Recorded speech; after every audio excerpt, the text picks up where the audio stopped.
नीमच जिले के मनासा विकास खंड के छोटे से गांव फूलपुरा में एक किसान की जिद ने खेती की तस्वीर बदल दी है। डीएपी, यूरिया और जहरीले कीटनाशकों से लदी जमीन को जब प्रकाश खुंबार ने नीमास्त्र और वर्मी कंपोस्ट से सींचना शुरू किया तो न सिर्फ उनका खर्च घटा बल्कि मिट्टी भी जी उठी। कुछ वर्ष पहले जब प्रकाश अपनी 10 बीघा जमीन पर हर साल लगभग 60,000 रुपए रासायनिक खाद और कीटनाशकों पर खर्च करते थे, सुपर फास्फेट, सल्फर, यूरिया दुकान की हर थैली एक नई उम्मीद लेकर आती और फसल काटने के बाद मायूसी छोड़ जाती।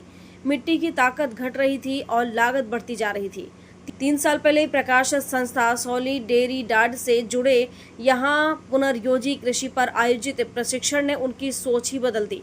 उन्होंने घर पर ही नीमास्त्र तैयार किया, घन जीवामृत बनाया और वर्मी कंपोस्ट की इकाई स्थापित की।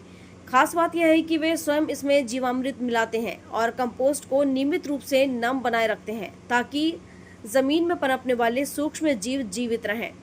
यानी पहले की तुलना में लगभग 80% की बचत और उपज 4 से 5 बीघा में 55 से 60 बोरी गेहूं पूरी तरह रसायन मुक्त, जिसकी बाजार में मांग और कीमत दोनों बेहतर है। सॉलिडेरिडाड के महाप्रबंधक डॉक्टर सुरेश मोटवानी कहते हैं, प्रधानमंत्री नरेंद्र मोदी ने खेती में रासायनिक निर्भरता घटाने का आह्वान किया है।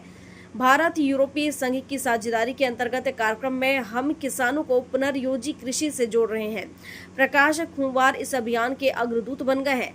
प्रकाश अब अकेले नहीं चल रहे, वे अपने आसपास के किसानों को भी इस राह पर आने के लिए प्रेरित कर रहे हैं।